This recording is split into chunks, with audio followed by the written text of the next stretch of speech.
Então, estratégias para incrementar níveis de matéria orgânica em solos tropicais. Por que que em cana-de-açúcar não aumenta a matéria orgânica do solo? Porque não atende uma das 4 esferas, ou algumas das 4 esferas, para incremento de matéria orgânica do solo. Então, atende sim material orgânico, bastante material orgânico, mas não é suficiente. Então, a gente precisa ter esse conceito bem claro para caminhar nesse sentido. Precisamos de volume radicular. E aí, para isso, é preciso entender as plantas que estão no sistema produtivo, qual é o desenvolvimento radicular, a característica radicular, e potencializar dentro de uma estratégia essas plantas, porque o carbono da raiz tem uma probabilidade muito, muito maior de se transformar em material orgânico estável na forma de matéria orgânica do solo do que a palhada, que boa parte vai virar CO2, mas que tem a sua importância também. Que tem a sua importância, porque a palhada vai trazer capacidade de reter água, a palhada vai diminuir a evaporação, eficiência do uso da água, diminuir a temperatura, etc. Ela é importante, mas volume radicular também, porque isso é convertido em carbono estável. Biodiversidade. Porque quanto mais micro-organismos ali trabalhando aquele material de formas diferentes, e aquele material orgânico passando pelo sistema digestivo, vamos dizer assim, né? Ou que acontece de fora desses organismos, é o que vai trazer eficiência de conversão do material orgânico em matéria orgânica, que é o que vai aumentar a capacidade de reter água, biologia, tudo que a gente quer. E, claro, material orgânico. A gente está desenvolvendo algo simples, que é uma calculadora de carbono.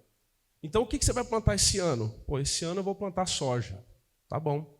Qual que é o índice de colheita da soja? Quanto que ela vai te deixar de carbono no sistema? O que você vai fazer na segunda safra? Eu vou fazer milho. Com o quê? Milho consorciado com braquiária. Tá bom. Qual que é a produtividade média e produtividade esperada?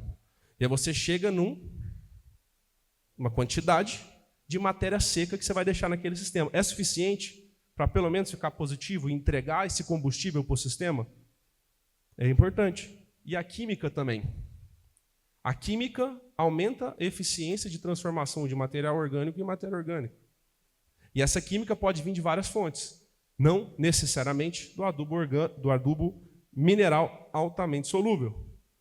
Então, aqui eu trouxe essa foto para ilustrar justamente isso. A gente priorizar e buscar ter culturas no ambiente produtivo que tem um desenvolvimento radicular agressivo pela eficiência de transformação desse material em matéria orgânica. Aqui não tem, por exemplo, a soja, mas a soja tem uma raiz bem menos agressiva, né?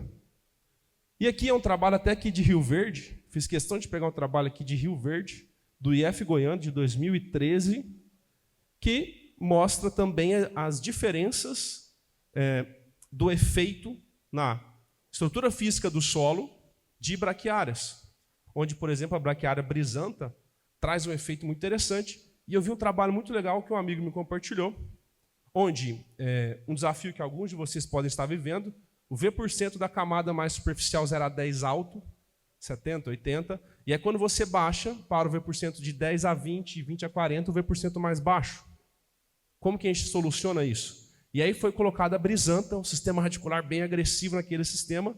No outro ano, esse V% estava muito mais equilibrado na camada mais profunda. Então, esse é um dos benefícios que a gente tem.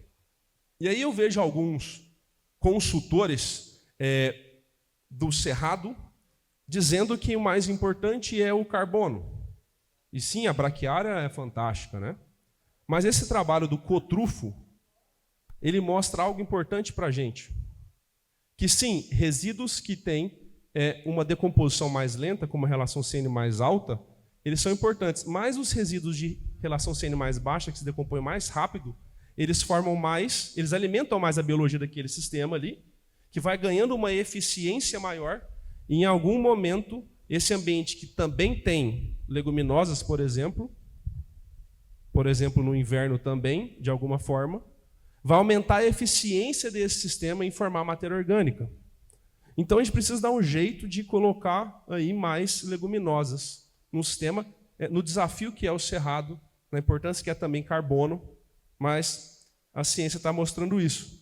Então esse trabalho mostra justamente isso, que em algum momento os resíduos que são mais lábeis, eles vão trazer uma eficiência maior para o sistema. E aqui um outro trabalho que eu li, uma cartilha da Embrapa, onde de uns 6 anos passados para trás, onde encontrou que as situações com rotação de leguminosas no inverno foram as situações que incrementaram mais matéria orgânica. Isso aqui são regiões subtropicais. E eles escreveram lá que o desafio grande do cerrado é justamente precisar de carbono, mas que também precisa de nitrogênio. Saldo de carbono e nitrogênio.